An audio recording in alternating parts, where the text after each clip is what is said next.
call this meeting to order. This is the Morgantown City Council regular meeting. We're the Monongalia County Commission Chambers at 243 High Street on the second floor. It's Tuesday, August 2nd, 2022, and it's a little bit past 7:20 p.m. So, if the clerk would please call the roll. Joe Buchanan, Present. Bill Kolecki, Here. Ixia Vega, Deputy Mayor Trumbull, Here. Dave Harshbarger, Here. Brian Butcher, Mayor Celine. Here. If everyone would please stand for the pledge. It's back there somewhere. I know, it's back there. I pledge allegiance To the flag of the United States of America and to the republic for which it stands, one nation, under God, indivisible, with liberty and justice for all.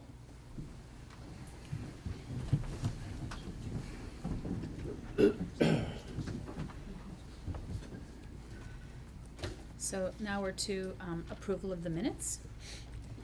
So these are the July 19th, 2022 special meeting minutes, the July 19th, 2022 regular meeting minutes, the July 26th, 2022 special meeting minutes. And is there someone willing to make a motion to approve? Move to approve. Okay, and the second, and then we will approve by acclamation. Did someone second? Okay. And then we are on to correspondence. Pardon? The mics hear. don't, Hard to hear. the mics don't work in the room, they're for the broadcast. Okay, can we speak up a little bit then? I would be glad to speak up. Thank you. Is that a little bit better? I can That's also turn toward the mic. The mic last time was over Thank here. you, Mayor. So I can turn this way and that might help. I don't hear well, so I appreciate you make that comment. So I have a little bit of correspondence here.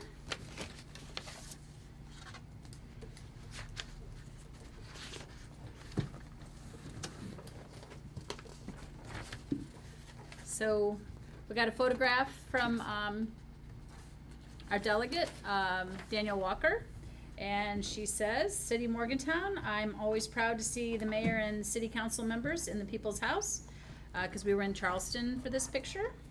And the consistent progress of Morgantown will allow its residents and visitors to feel welcome, and she wants to extend another thank you for the Juneteenth proclamation. Let's continue inclusive solutions for all. And this just came recently. This isn't something from June, but I really, really appreciate this comment. And someone bothering to write a handwritten note. And now we will move to the next item unless there's anything else for correspondence. Is there anything that we had for correspondence that I'm missing? Okay, good. And so now we're on public hearings, and the first is an ordinance amending fiscal year 2022-2023 annual budget of the City of Morgantown as shown in the revised budget, revision 01, attached here too and made a part of this ordinance, as the same applies to the general fund. So we're going to open this public hearing, and this is for anyone wishing to speak just on this matter.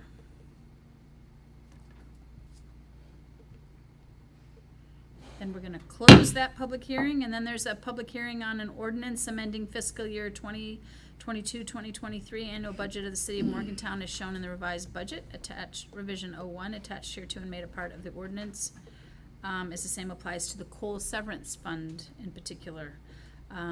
So we're going to open this public hearing, and then if anyone is wishing to speak just on this matter,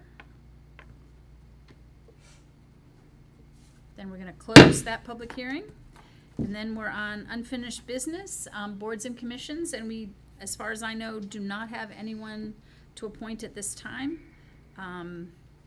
There are more people yet to be interviewed. And now we're to the public portion, which shall be subject to rules established by council and adopted by resolution, and that would be that you would come to the podium, you would have 3 minutes to speak, and you would state your name and your address. So is there, and you do not have to be, we go through the sign-up sheet first, but you do not have to be on the sign-up sheet to speak. I haven't yet. I can do it, but I just haven't done it. This is a timing device they're working on. So start with Deborah Gourdet. Got it.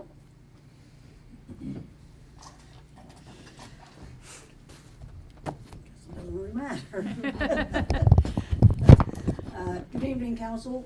First I'll say I appreciate you allowing me to come forward and speak this evening on some issues that are near and dear to me. As you can see, my shirt. This is also very near and dear to me, so I speak very passionately about these issues, as I do wearing this shirt in enemy territory. I just want to reiterate some of the points that I brought up the last meeting about the police department and some of the personnel changes. Could you just put the microphone a little bit closer, because I would just want to make sure, like, you Hello? can move it, you can move it down, yeah, Oh, just somewhere where it's a little bit closer than over there. You know, about the personnel issues, you know, I understand, you know, council is wanting to put the vacation holiday and sick leave days all together into PTOs, which I figured it up. Personnel would be losing between 40 and 50 days, because for the fact is, there's not gonna be more comp time. The sick leave is basically going to be almost virtually nothing, because, you know, civil service employee get 18 holidays a year, and you're really punishing the older employees who are up to 4 to 5 weeks of vacation, okay? If you include, you know, all that into 360 hours, you're only looking at 120 hours per item: vacation, holiday, sick leave.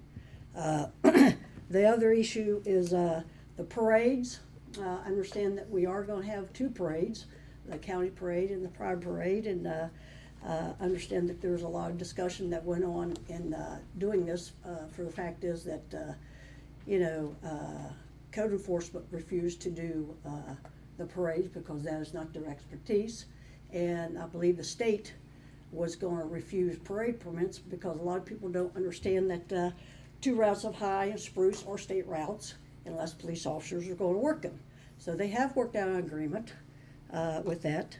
And the other issue is, I don't understand why council is going to waste thousands of taxpayers' money to do a pay study, okay, when you can virtually just pick up the phone, Star City, Westover, Granville, and ask for their copy of their budget, copy of the police department's budget, and you can compare salaries within the police department with other agencies within the county.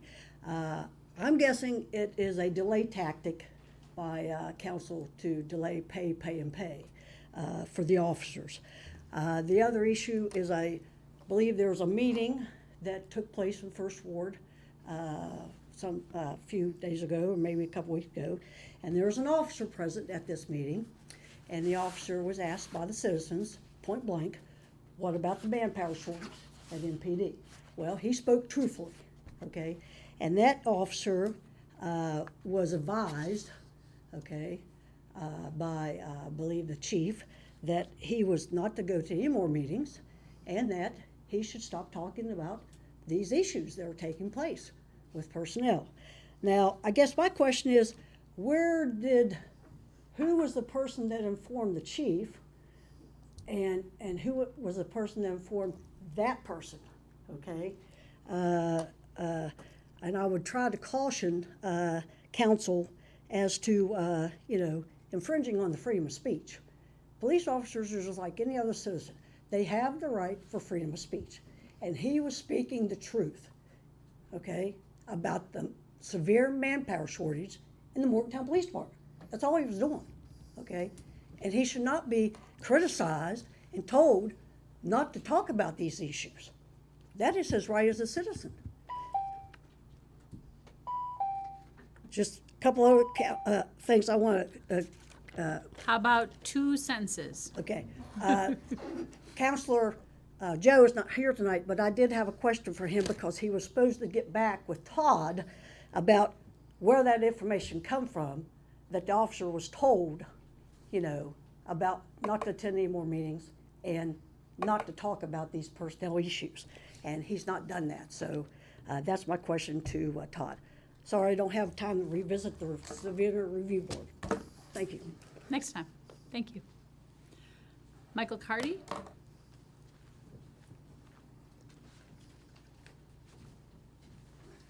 Good evening, Welcome. Council.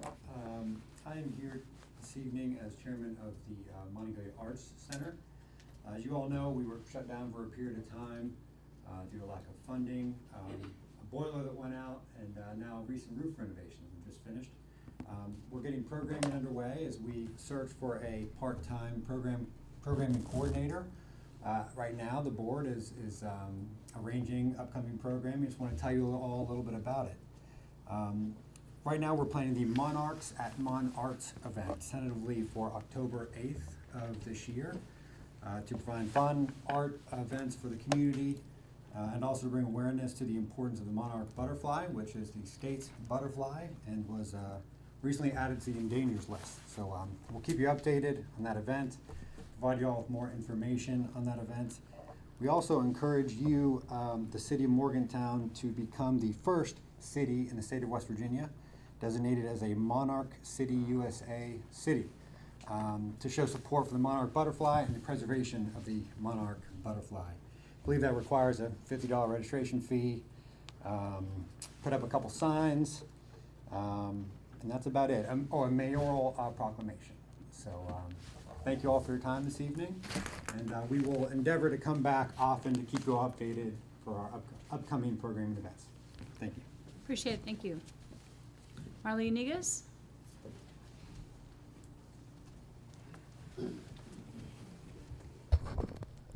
Hi, Marley Uniguez, Jerome Park. I'm also with the Monongalia Arts Center as secretary, and very excited to discuss the Monarchs at Mon Arts Festival. It will be arts education, environmental education, a lot of different events. We've got several artists who are already working with us, and we're looking to, turn back the tide of the endangered species in our own little way in Morgantown. We are asking you to join Monarch City USA to be a part of it, to be a part of our festival, and to support these efforts. We would be the first city in West Virginia to join, although we hope that could be, starting other positive things. They would be working with us to provide several books to the library for second and third graders about monarch migration in English and Spanish, because it's migration from West Virginia to Mexico, so it is cultural and language arts resource as well. I thank you to all the artists who've been with us so far. We hope the city of Morgantown will join us and be a part of this effort. Thank you so much. Thank you. Mickey Giselle? How do we pronounce your name? Geisel. What is it? Geisel. Geisel, of course. German, not French. I like the Geisel. That Okay. sounds fine. I'm just, Could I pass? Sure. Okay. yeah, you can just pass it on one end and we can Yeah, I pass was it gonna down. work on one side. Yeah. I'm gonna talk about this, if you could just look through it and pass it around. But the first thing I'd like to bring up is, since Debbie started it, I think maybe council needs to have a talk with one of their own. I'm all for free speech, but you don't say fire in a crowded theater, okay? What's the difference between a politician saying march peacefully and protest peacefully, and a politician writing on their Facebook page, burn it down, okay? Because Ella Vega, within 1 hour after the Supreme Court ruled, made the Roe v. Wade issue, she got on Facebook and says, burn it down. What did she want to burn down? Trump got in hot water for saying what he did. Here we have somebody on city council saying that. And Ms. Vega is not one of our own. She's from Chicago, okay? And my talk is gonna be on the gun issue. For anybody that would know about guns, it would be that person right there.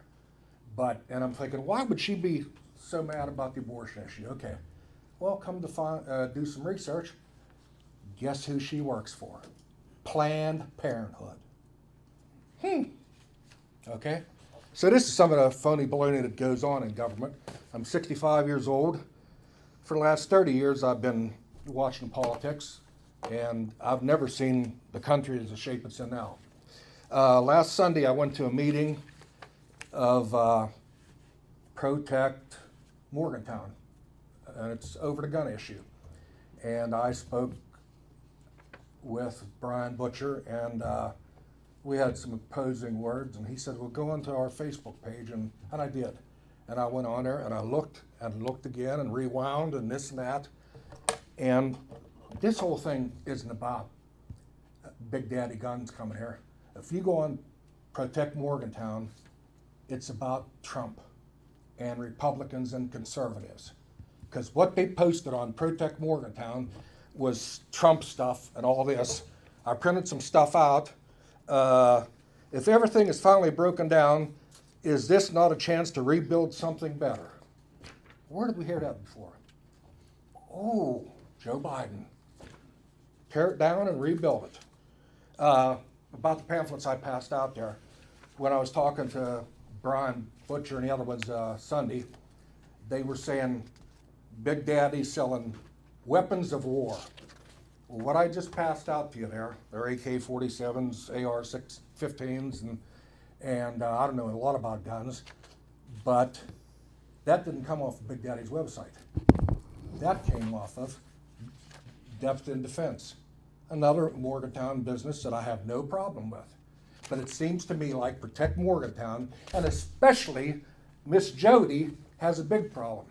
Okay, they brought up about the owner putting on his LinkedIn page, Sherry that's been visiting here, that her husband posted on his LinkedIn page, HMF, the head Muller effer, okay? Okay, maybe that's bad. Okay, let's go to Miss Jody's Facebook page. First of all, she was standing next to the preacher from town, and on her Facebook page, my life, my body, my choice, okay. And her little baby got abortion as health care. Okay, I'm glad there's a heaven and hell. Keep abortion legal with crayons. But here's the one. If you thought head mother effer was bad, this is on Miss Jody's Facebook cover, okay? In this house, we believe, F the Supreme Court, we are having abortions forever. They will never stop us. Seriously, F these dorts. Okay, we're done. Thank Okay. you. And well, like I said, this has nothing to do about the guns coming in. It's the liberal policies of some of these board members. Butcher, Vega, there's two I know of. Yep, good, thank you. Jasmine Patrick?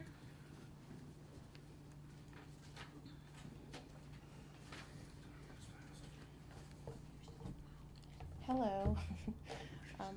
Well, I'm Jasmine from Bellcross Properties. I'm here today on behalf of a decision that's pending from the, basically, I have an owner for a property that wanted to change the R1A to R2 in significance as he literally borders properties that have that R2, and he's wanting to do that in the sense that he's willing to do everything correct, right, the way that it should be done, because a lot of owners, I'm sure you guys all know, just kind of built properties, added bedrooms, and did things incorrectly, and this owner wanted to do everything right.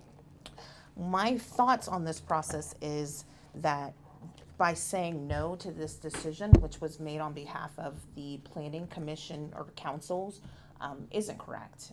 Why I say that is this owner is willing to do over and beyond what is needed to be not only safe, which should be our priority in this area, but he again borders properties literally across the street from him that already have that compliance, the correct, what he's asking for. We're only asking to add specifically 305 Glendon, that is already a 3-bedroom into a 4-bedroom, which the bedroom's already there, and into a 5-bedroom, which both bedrooms are there.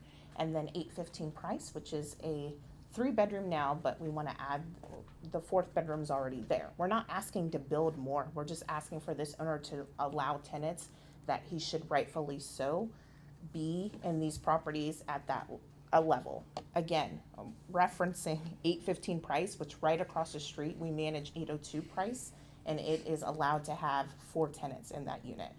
Also, 300 Glendon is allowed to have 5 tenants in that unit and is directly across the street from 305 Glendon. So one of the things that the planning council specifically pointed out is it's spot, we're asking for spot, I guess, spot planning or something in that nature. And I really don't want to have to go to the other owners in that area who also have rental properties and ask them to kind of sign up with me for us to ask for that whole area to be allowed to have more people in those rental properties. My owner is willing to spend the money that is needed for the fire safety systems that the city code has already recommended that needs to be done. We already have the estimates to do that.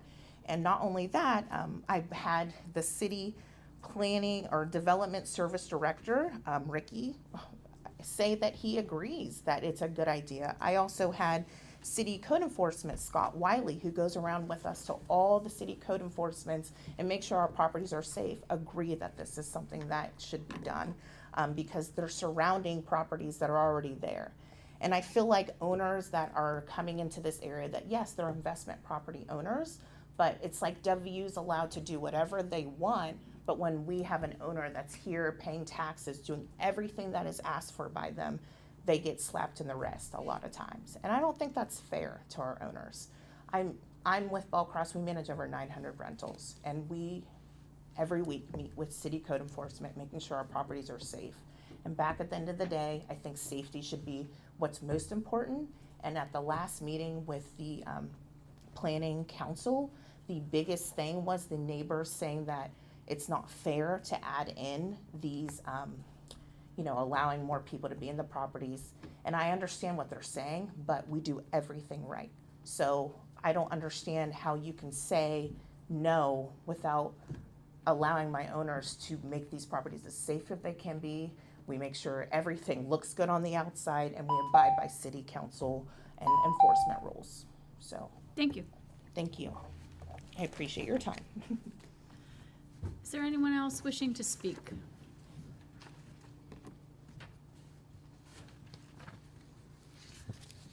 Hello, my name is Mark Basella. I live at 833 Price Street. My daughter lives at 831 Price Street. I submitted the petition at the zoning board. There's always been all this spot zoning going on, but it isn't just that. I see what goes on in the neighborhood. I've been down here a number of times on some of these same issues. They had identified in their presentation the area as a campus redevelopment district. I don't see that whole block as being any redevelopment district. From 2013 it might be, but they have the whole new campus thing on top of the hill and down in Sunnyside and Evansdale. It's not a redevelopment area as far as I can see in the future, from my point of view. I think if they really want to start doing these type of rezonings from R1A and keep clipping out R1A areas, that maybe this should be done in some kind of future comprehensive plan, which probably will be coming up pretty soon. And I think that's really the time to do that. They can probably wait another year or so, whatever it takes. I just think that maybe they should get their plan together. And if they want to do that with their neighbors and the other owners of the properties who don't really have vote in the area. My 20-something people on my petition, they were all owner occupied. They live all up on top of the hill there. And they are concerned about how the garbage is left on the streets, and we're always trying to do different things to keep our yards mowed and that type of thing. But anyway, I thank you for your consideration. And we had a number of people speak at the zoning board, and they're not here this evening, and we all have issues as far as getting down here. But anyway, I want to thank you for your attention. Thank you so much. Thank you for coming. Is there anyone else wishing to speak?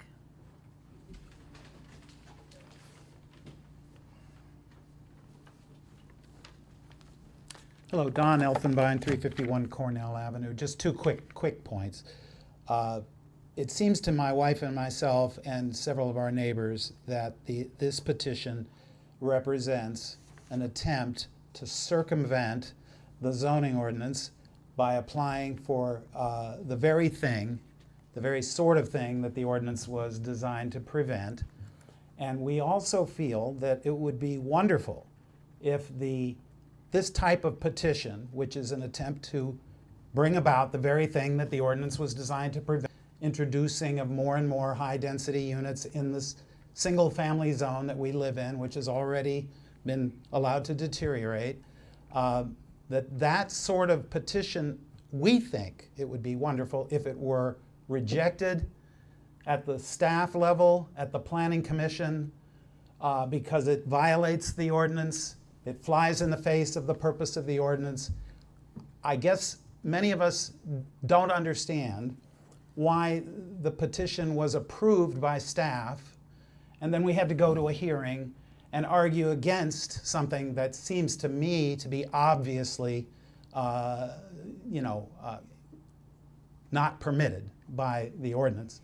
And so I was hoping that in the future the staff would recommend the rejection of the petition so that the public didn't have to come in and plead with the zoning commission to please do the job that we thought we were paying you to do, namely enforce the zoning ordinance. Thank you. Thank you for coming. Is there anyone else wishing to speak?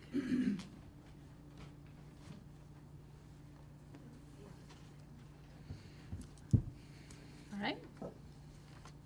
We're going to close this. Now we're on the special committee reports. On the Civilian Police Review and Advisory Board,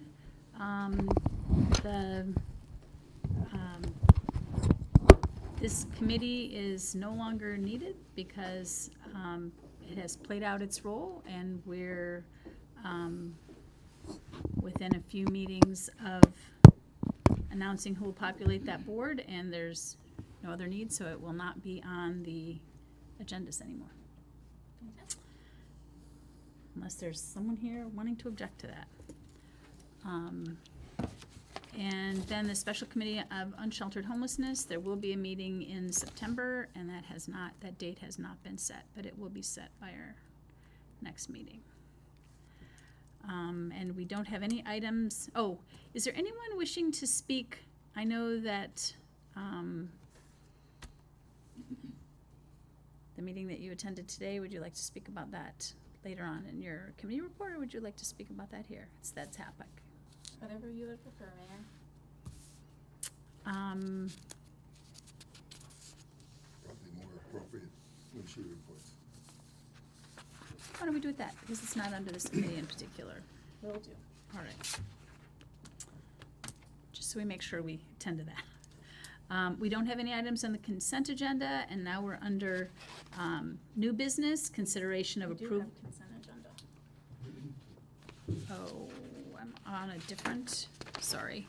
Both Oh, yes, sorry. budgets. I shifted over to the mock-up of the agenda when it was being developed, so thank you very much. Consent agenda, we do have, I thought we had two items, but anyway, consent agenda, consideration of approval of a second reading of an ordinance amending the fiscal year 2022-2023 annual budget of the city of Morgantown as shown in the revised budget, revision 01. Attached here too and made a part of this ordinance as the same applies to the general fund, and the first reading was 7/19/2022. And then we'll read the next item, consideration of approval of second reading of an ordinance amending the fiscal year 2022-2023 annual budget of the city of Morgantown as shown in the revised budget. Revision 01 attached here to and made a part of this ordinance as the same applies to the coal severance fund. The first reading was 7/19/2022. So those items we are looking at together unless someone chooses to pull one out. And is there anyone wishing to make a motion for approval? Move to approve the consent agenda as presented. Second? Thank you. And if the clerk would please read the roll. Yes, Mayor.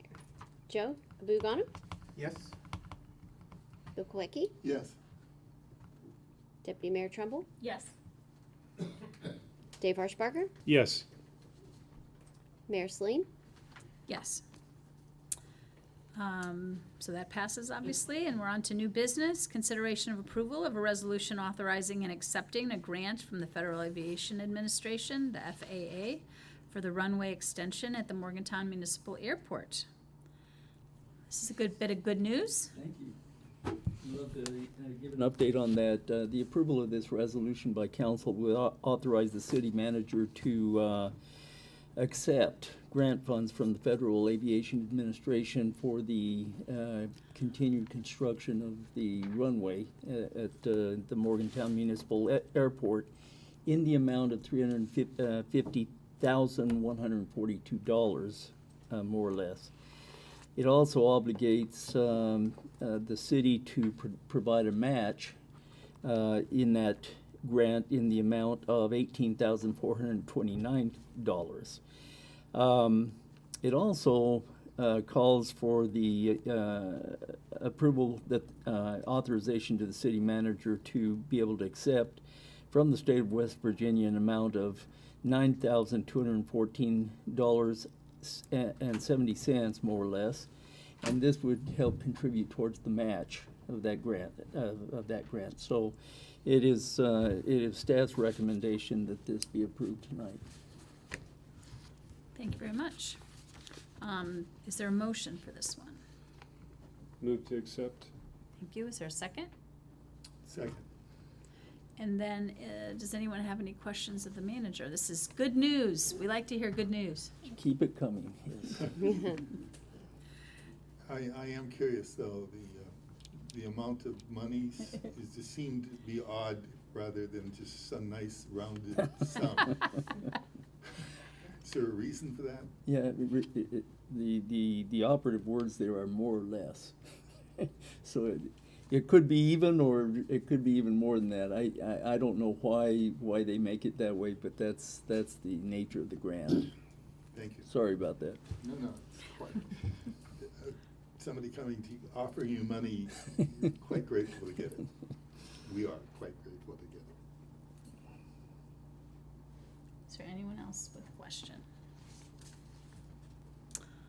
All right, if the clerk would please call the roll. Yes, Mayor. Joe Abugano, Yes. Bill Koecki, Yes. Deputy Mayor Trumbull, Yes. Dave Harshbarger, Yes. Mayor Celine. Yes. Passes unanimously if all those who are present. Item B is not coming up this evening. And item C is consideration of approval of a fairs and festivals permit for the Kipp concert at Ruby Amphitheater on September 23rd, 2022, from 5 p.m. to 11 p.m. And city manager? I can give a brief description of that. Drusky Entertainment hires Chad Hardy to be the on-site beer sales on these outdoor events, and the application would allow for the distribution of beer at that location, and it's done in conjunction with the concert that is in Kipp concert that we're talking about here. It would simply authorize the distribution of alcoholic beverages there. Move to approve. Thank you. Is there a second? Yeah, I'll second. And then are there questions for the city manager? I am curious, this is okay with the liquor board? I mean, we've jumped through all the hurdles? This is in, yeah, go ahead. This is a requirement for the applicant to receive a fair and festival permit, just like council does for other fair and festivals. Like we would for the downtown fairs? Yeah. Okay, very good. Thank you for explaining that. And this is a closed ticketed event. I was gonna say it's a correct? ticketed event, yeah. Yes. Are there any other questions? Then we can have the clerk call the roll if she would. Yes, Mayor. Joe Bugan, Yes. Bill Koecki, Yes. Deputy Mayor Trumbull, Yes. Dave Harshbarger, Yes. Mayor Celine. Yes, passes unanimously. And now we're on to item D, consideration to receive and file the planning commission's recommendation to deny a petition to reclassify 815 Price Street, tax district 13, tax map 26, parcel 183, from an R1A single-family residential district to an R2 single-family and two-family district. And this is case number RZ2201. And ask the manager. Yes, if it pleases the city council, I've asked our planning director, Mr. Yeager, to present on this.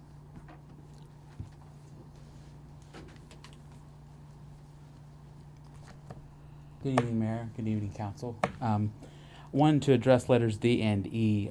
Back in May, as the applicant already stated in the public comment session, the city, there was an application to rezone two properties, one on Price Street and the other one on Glendon Avenue. And after that public hearing, the Planning Commission reviewed the staff report and took all the comments in and considerations from the public and made the decision to unanimously not approve or recommend that the council not approve moving forward with the application to rezone. So what is before you now is basically a consideration to receive and file the Planning Commission's recommendation to deny the application. Thank you. Yes. Is there a motion? Move to approve, get the conversation started. Second. Thank you. So, do you have any comments as the person who is there? As our representative on the planning commission. Yeah, that person. Many neighbors came to our meeting to, oppose the request. And we, as a commission, looked at it, the area that it's in. We referenced both the land use map from the 2013 comprehensive plan as well as the current zoning plan.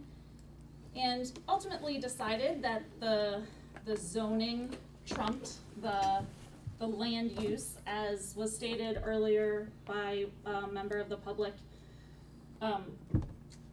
The land use in that area has changed slightly with the movement of WVU into other areas of town and the redevelopment.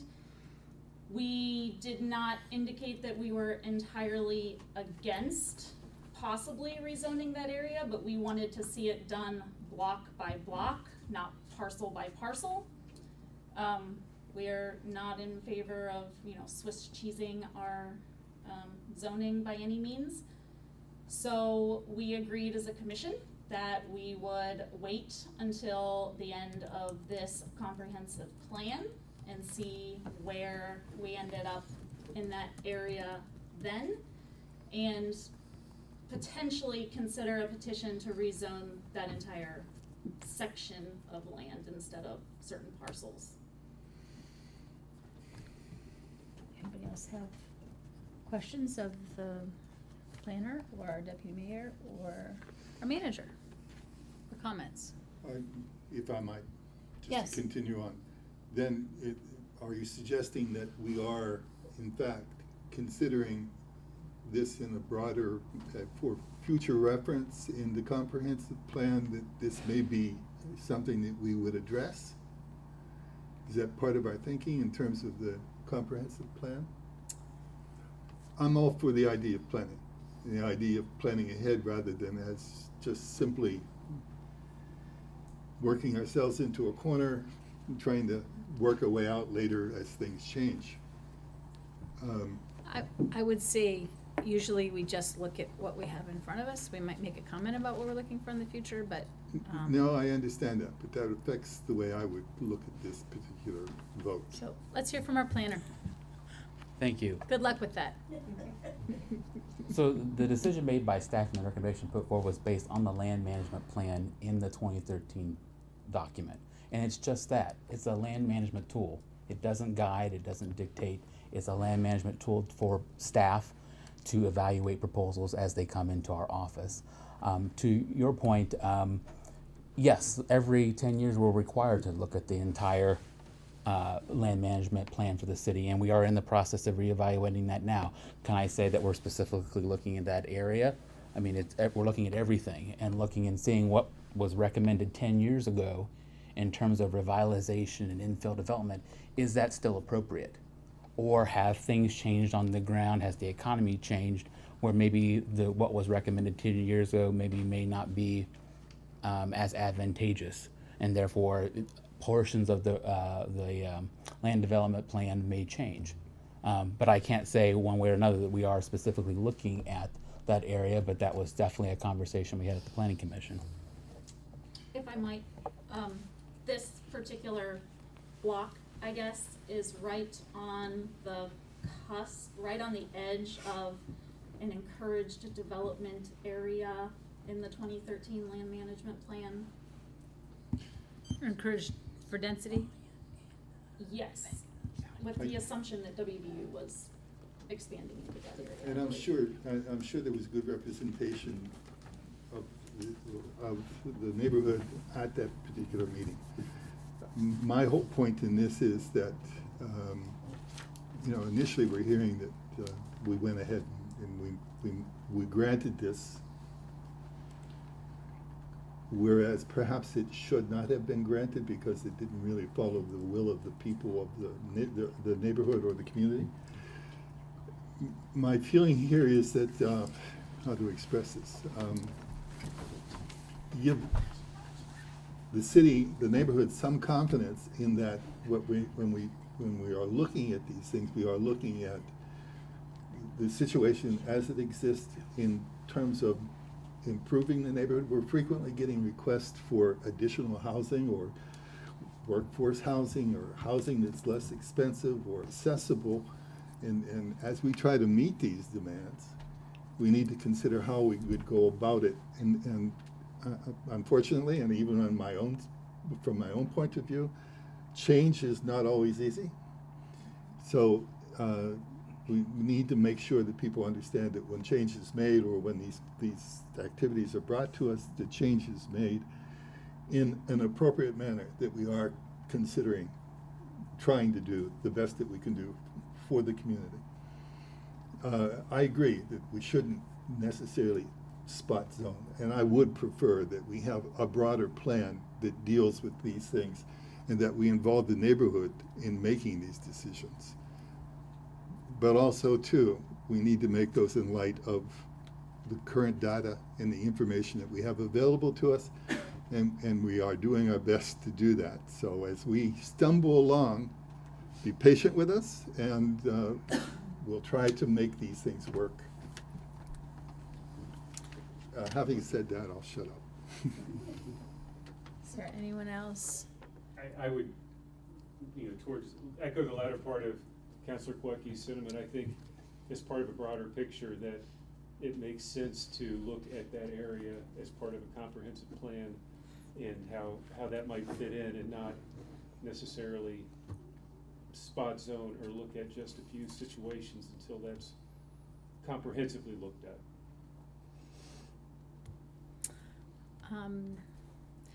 So in reference to people's comments, it seems as though, and from what we've been watching, we have neighborhoods that have worked really hard, and that's kind of what what you see when you come to a meeting and all of a sudden there's someone against your project. They're working on neighborhood preservation, and then there are other people that are working on providing more housing for more people. And somewhere in there, there's a fine line. And I've heard a lot of people that are either new to our area or returning to our area, or even who live here, who look at the neighborhoods that we have and are amazed that we have what we have inside a city.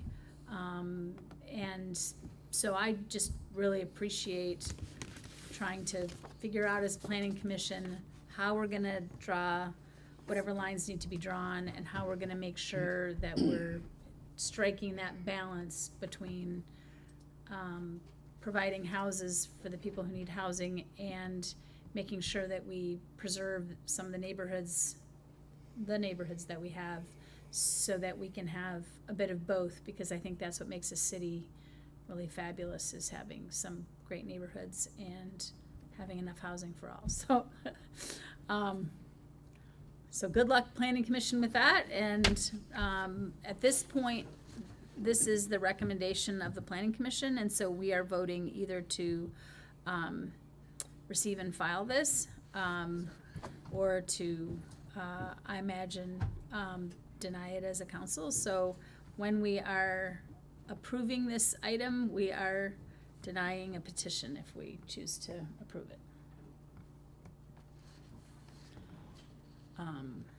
So we already had a motion, We had motion and we had discussion. and now we are going to have a vote. So if you would please call the roll. Yes, Mayor. Joe Buganim, Yes. Bill Koecki, Yes.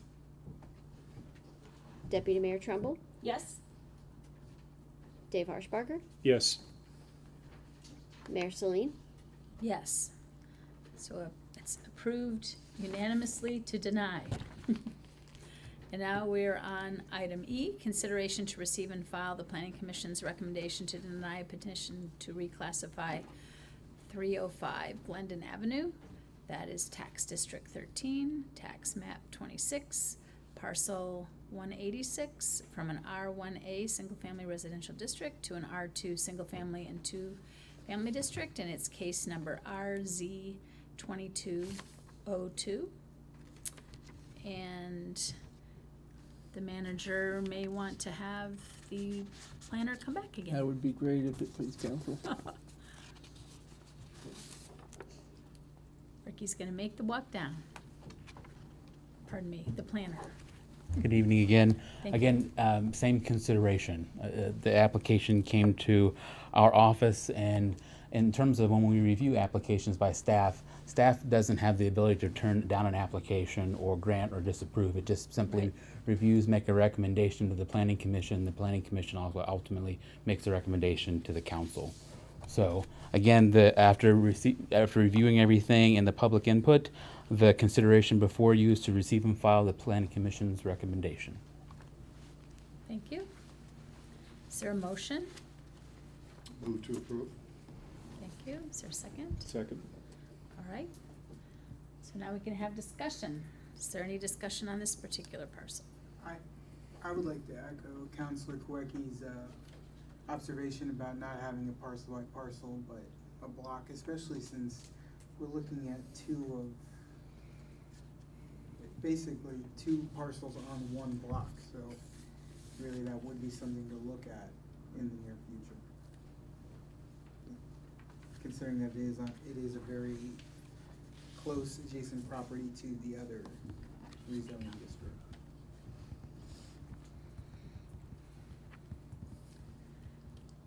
Same comments from the Planning Commission?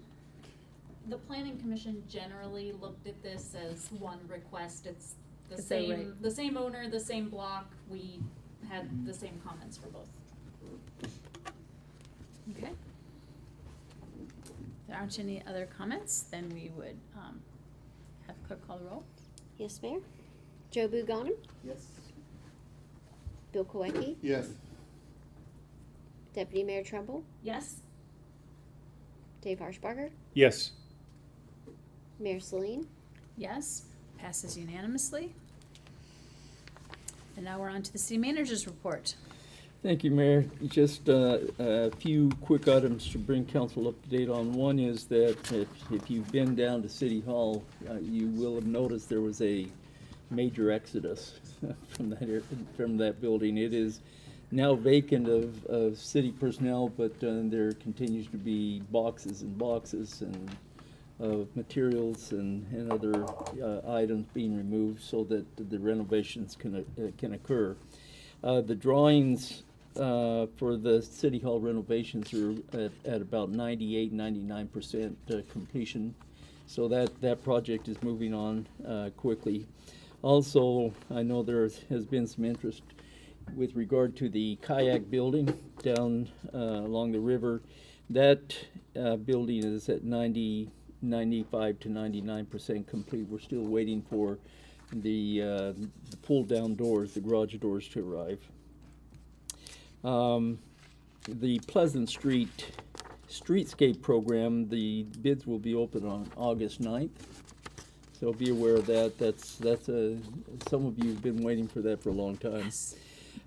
Also, where RFQs will be opened on the White Parks Bridge Design project here this week, isn't it? They'll come out tomorrow, the bid release.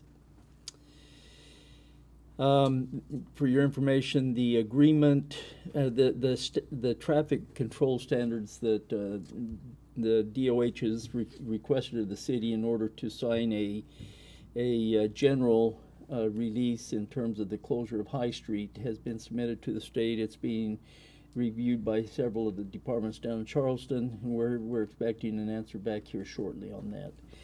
So that project is really where we need it to be at this point in time. Staff is working hard on finalizing some reports with regards to the ARPA strategic plan that council passed about a little over a year ago, and give you an update as to where we are in terms of the allocation of those dollars and how successful we feel it's been in doing the evaluation. We plan to provide that information to council at the next community of the whole in August. You might be also interested that our Human Resources Department has been very active in the last 2 or 3 months. They've been instrumental in hiring 30 new staff. 30 new staff within the city of Morgantown. Great. Which is great. I mean, and we're getting great responses from the public, and we're really pleased with the quality of applicants that we're receiving, and feel that we're moving in the right direction. Can I just ask a question? Sure. Is there, can you point to a reason why we've been so successful recently? Anything new? I'll tell you, there are a couple things that I observe anyway. John Bien would probably be able to tell you something more specific, but when there's a vacancy, they get right on it. There's not a downtime, so they're very, very active in terms of responding to available vacancies. Second of all, I think there's a really good broad process for getting these applications out. And I think John and his staff have developed a really good process for getting our information out. And I think though the information that we send out in terms of advertising is very accurate, and it's very complete. And I think that's a function of about a year ago there was a major push to refine our job descriptions. And I think all of that combined, I think it really helps give a certain level of confidence to people applying. The last thing I just wanted to remind council is that we are starting tomorrow, actually today if you play golf. We're starting the Municipal League Conference, hosting it. Bill, were you out on the course? I'm sorry? Did you play golf today? Yes, but let's also phrase that there were 2 other meetings right after that. So it wasn't just a day of just. Yeah. The meat of the meetings start tomorrow. There were That's some true. meetings today and some bylaw committee meetings, I believe, and some other things. But And legislative and bylaw. yeah. Mhm. So we'd encourage all that can participate to participate and represent our community well. That's all I have, Mayor. Thank you. Great. Thank you. Report from the city clerk. Yes, Mayor. So I'll piggyback off of the city manager's report that I'm looking forward to the Municipal League Conference tomorrow, our 53rd annual conference, and so exciting to have it here in our city and welcome our friends from the other municipalities that we get to see every 6 months at a conference. So we're looking forward to having them here. And about 300 or so more folks in our city, and hopefully being able to get around town and see what's going on. So yeah, I'm just looking forward to that, and having more of our council together attending is something we'll all be happy about, and attending the workshops and learning all kinds of things. So anyway, that concludes my report. Thank you. Yep. City attorney. Thank you, May. I'll be attending the Municipal League meetings as well, so for those of you who will also attend, I'll look forward to seeing you there. Our West Virginia Municipal Attorneys Association also has its semi-annual meetings in conjunction with the league meetings, and we'll be meeting Wednesday afternoon. It's a really helpful resource for Morgantown, and I think for other communities, because we can benchmark the type of work we're doing, get resources from other communities, and so looking forward to that. As Councilor Kawecki and Kim mentioned, the league's legislative committee met. It is not too soon for council to be thinking about legislative issues to bring before the general session that'll begin in January. Obviously, special session is just occurring. We've continued to have some conversations about the proposed DORA bill and alcohol licensing generally, as well as pushing toward looking at that as a home rule issue. So that's something we're continuing to work on, but we're available to work on other initiatives that council members have. And that'll conclude my report. Thank you. Then we're on to council members' reports, and was wondering if Councilor Alganim would be interested in. Sure. Let me start by saying get well to our own Councilor Vega soon. And I also wanted to say kudos to Bow Park, or not for Bow Park, but to Jazz on the Green. Sorry, I mixed it up. Movie in the Park was great as well. I actually saw several of you there, so thank you all for coming by. And we had our tree board meeting last week, ended up getting canceled at the last minute, so hopefully that won't happen again. And we had our neighborhood association meeting, and our next one is scheduled for October, in which we'll be planning for our Halloween parade and everything for what used to be the First Ward Elementary Parade. Otherwise, we have school getting ready to come back into session, so I've seen a lot of the kids getting ready to go back to school. And otherwise, that's all my report for today. I look forward to tomorrow and attending the Municipal League meeting. Everybody spoke so highly of it. I love to learn. Thank you. Oh, thank you. Yes, I attended the Municipal League meeting this morning and embarrassed myself playing golf, but that's typical. I should have joined you. You wouldn't have been any worse than I was. I would have been I'll tell you that. embarrassing myself too. In any case, the feedback I heard from the people who are attending was quite good, and they love the cooperation they have. They have a turnout of 350 people, I understand, the spillover not only from the Marriott, but also into the downtown Hotel Morgan. People were very positive about what's upcoming. The legislative committee is interesting in terms of what they're putting together. Cooperatively, I think they're addressing some of the major issues that the municipalities face, and it's a positive, again, the idea of planning and the idea of coming forth with ideas of how we might move forward to meet the various needs of the various communities in a cooperative manner, in a manner that is well received down south, and I think that's a very positive approach. So I'm happy to see them gather, and I think these kinds of meetings really are the incubator for the activities that will make a better community for all of us. So I'm happy to participate, and I'm encouraged to see that our council is very cooperative in participating too. On a local level, I'm warning people that the Span Super Sale is coming up on the 20th. There's been a newsletter distributed, and we are accepting participants for that, and that's always been well received in the neighborhood and in the community. It's very well attended, and it's a good chance to get rid of all your junk. So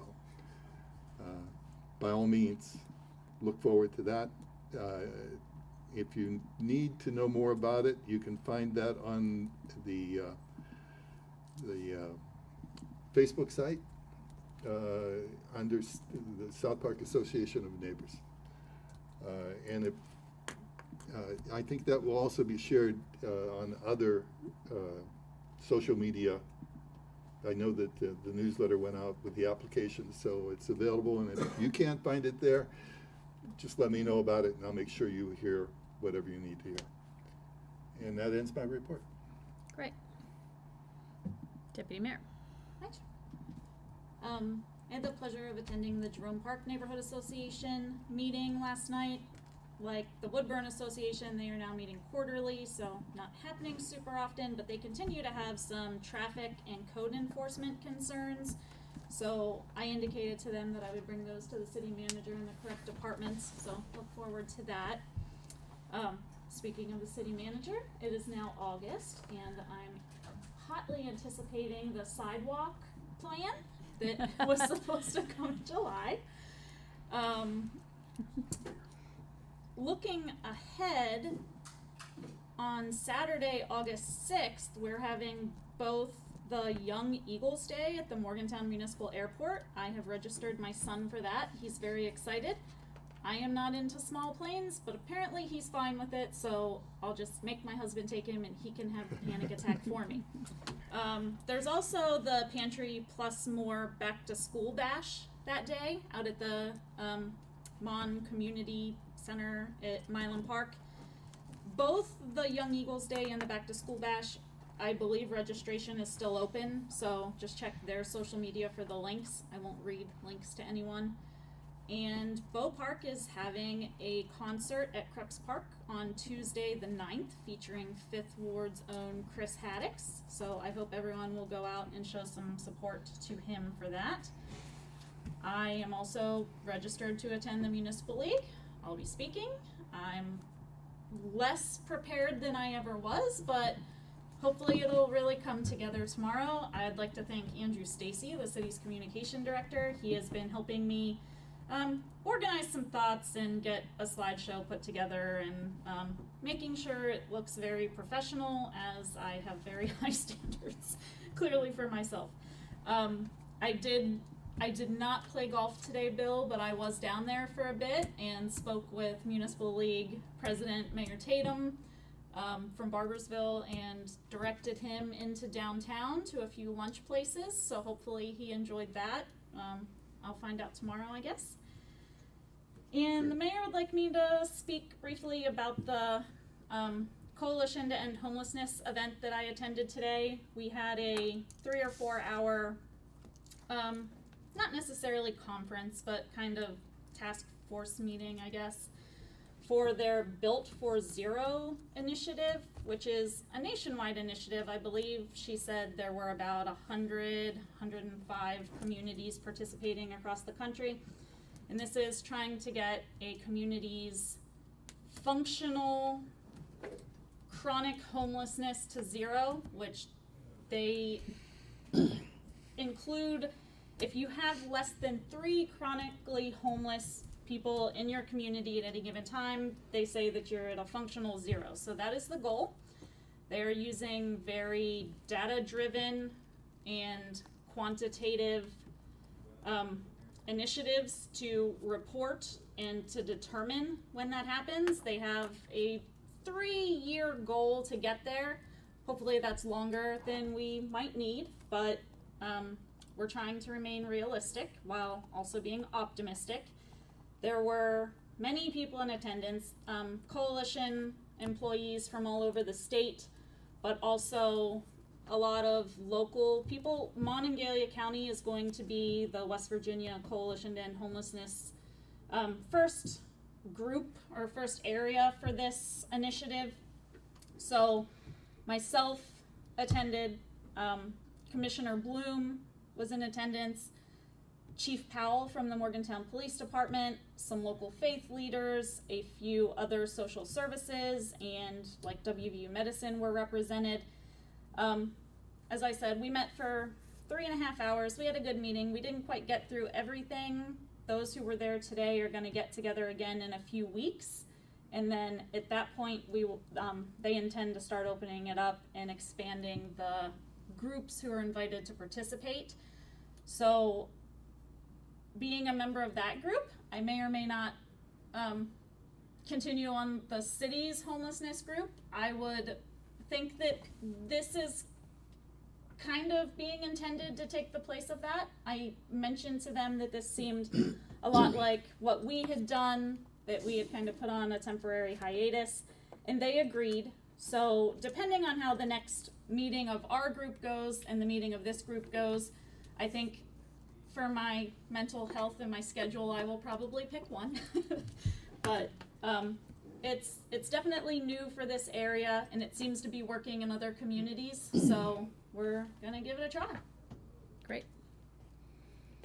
Well, I just want to say as a Councilor Schreier, counselor, I appreciate and thank my fellow counselors that are able to serve so much more above and beyond their role as just a direct counselor with attending these boards and meetings and events. Being one often unable to do so, thank you. There were 2 great concerts last week that the city put on, and it was so nice to see the community out for jazz on the Jack Roberts Park, and then Kathy Mattea. It was just a real feel-good type of both evenings to see the community out in such wonderful music. There are several rail trail projects that are going to be paving coming up, and I think as soon as tomorrow, a section will be done from the Greer Dominion Post building up to the dollar store, where 857 comes between the CVS and the dollar store in Saberton. So that's supposed to happen tomorrow. Thanks to the city for their help with that. And then also, I believe, in the Wharf District and from Walnut Street Landing to the new Reynolds Hall, but that won't be done right away, but soon this summer, this paving season. So that's exciting to have those stretches repaved that have not been done so in, I don't think, ever since it was initially put in. South Hills will have our first community picnic for the first time in 3 years, and it will be on September 11th, Sunday, from 4 to 7:30, and we will send invites out, but we're in the planning stages of that. So Sunday, September 11th, 4 to 7:30, up in the neighborhood of South Hills. And then lastly, Councilor Trumbull and I were walking in, and it looked like the intersection of Walnut and High Street was out, flashing yellow and red. So I don't know if anybody is aware or has notified the state of that, but it looked like. I'm sorry? I think that's tied to the Dominion gas work. Okay. That's further down. Kind of everywhere. Kind of everywhere? Okay. Well, I don't think they were flashing in a way that motorists knew what to No, do. it seemed a little dangerous. People were confused. Yeah. So anyway, I just wanted to bring that to folks' attentions. Thank you, that's all.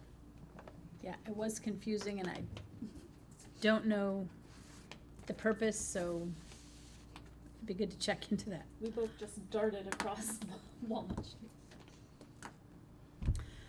So I really appreciate now, as Councilor Hirschberger was mentioning, that a section of the rail trail is now part of our paving every year.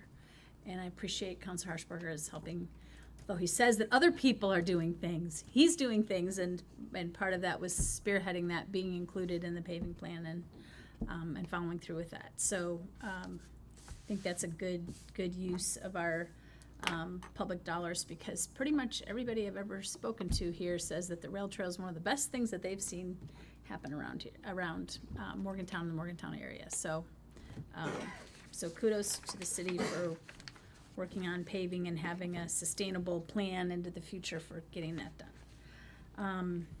I'm also attending the Municipal League and really glad that they're here in Morgantown and taking advantage of the restaurants and taking advantage of our GIS staff and taking advantage of our deputy mayor and as far as programming goes, and just all the participation of people who can participate as they can. There's no need to go to everything when you're in the home city, but it is easy to attend, and so as people can work around their work schedules and their personal schedules and attend, I think it's important that we play the host and show up. So I appreciate it that everyone is. And also kudos to the clerk's office who helped with the planning and helped with registration and so on today, I assume. Because I know they were going down there and they were down there yesterday a little bit. So I still want to comment that I really appreciate the way that everyone here speaks up about the different concerts in their neighborhood, when their neighborhood meetings are. In that spirit, the Evansdale Neighborhood Association met. I didn't happen to attend that, but I talked to the chair of that group afterwards, and they have lost a banner. I think it was stolen, and so they're working on a way to replace that, and they were wondering if there were maybe some city matching funds or city funds to help do that. And I'm not certain exactly how it was funded, but I imagine that there was some funding from the neighborhood that went into, but they have two nice banners, and one of them was stolen. And also they have concerns about pedestrian issues, and they were interested in traffic calming. They were interested in possibly lowering speed limits. So their neighborhood is adjacent to the university and is a mixed neighborhood of renters and homeowners, and sometimes people go through there on their way to somewhere else, and so they would just like to see some ways to slow the traffic down. And we've talked before about possibly in our neighborhoods having a 20-mile-per-hour speed limit, and that might be something that we could, with our neighborhood associations and so on, and are interested in pedestrians and safety, think about having a lower speed limit in our neighborhoods. And I also know that in the Suncrest Neighborhood Association, we have been working on this project. It's called Suncrest Mini Park or something on some maps, but it's affectionately called Turtle Park, with the neighbors adjacent to that area. And they're working on having a kids garden. They've made some little fairy creatures that they would like to play in the garden. So this entails the grown-ups doing a lot of paperwork, so we're in the middle of the paperwork portion of the fairy garden, and hopefully later on this fall or next spring we'll get to the planting part of the fairy garden, which will be a lot more fun. But it is fun to talk about plants, which is one of my favorite things, at a meeting, and how kids could participate, such as not worrying exactly about where each plant is placed or what happens to them if they're playing, and maybe having an area that doesn't have plants where the kids can play with their fairies, or maybe just a few plants, and then have some more plants around. But there's some very thoughtful parents that are working on this, and I've just enjoyed going to the meetings and hearing more about it. So that's enough for me. So who would like to call us into executive session? Yep.